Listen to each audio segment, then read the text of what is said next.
Welcome back to Maths Chat today. I'm going to show you an example of how you can find the equation of a straight line when given only 2 points on a graph. This question has asked me to find the equation of the line that goes through the points 4, 13 and 0, 1. You'll also notice that I've written some formulas up here that we can use in solving this problem. So this is my point 1, this is my point 2. Firstly, I need to find the gradient. Now gradient is represented by m in both of these equations. To find the gradient, I'm going to use this formula. M is equal to y2 minus y1 over x2 minus x1. I'm going to rewrite these x1, y1, x2, y2, so that it's really easy for me to sub them in to this equation. So I've got y2 minus y1, so y2 is 1, y1 is 13, x2 is 0, and x1 is 4. So m is equal to negative 12 over negative 4, which just becomes negative 12 divided by negative 4, my negatives cancel out, and 12 over 4 is 3. So I found that my gradient is 3. So first step, done.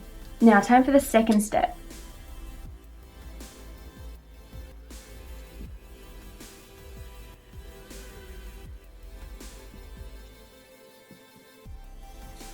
I'm going to use this formula. It's just a very quick way to find the equation of a line when you've been given 2 points. Since I've already found the gradient, which is m, all I need to do is then pick one of my coordinates and sub their values into the y and the x here. Y minus, and I'm going to use my first points. Since I've already called this x1 and y1, it doesn't really matter which point I use, but I'm going to use these ones because that's what I've already labeled.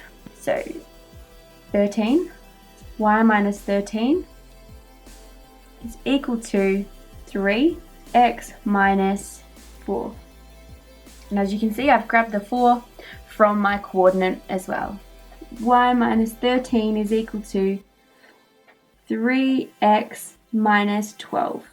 So I've expanded the brackets. So this is a bit of a blend of steps, but basically my third step is to rearrange and simplify, which you'll notice I've already started doing here. The reason I do that is because I want my formula to look like y equals mx plus c, where I've got my gradient there and a y-intercept there. So let's continue on. Y minus 13 equals 3x minus 12. To get y by itself to be in this form, I've got to add 13 to the left side and add 13 to the right hand side. Y equals 3x. Now remember, I can't combine that 13 to the 3x, so I group it with the negative 12, which becomes plus 1. And there is my final equation. It's really important that you state your final equation with the proper formatting, like so. So that was how to find the equation of a straight line. Now remember, if you've got any questions or comments, make sure that you leave them below in the comment section. Also hit like and subscribe to my channel so that you can get any updates and also learn more about maths whenever you've got a question. I'll see you next time.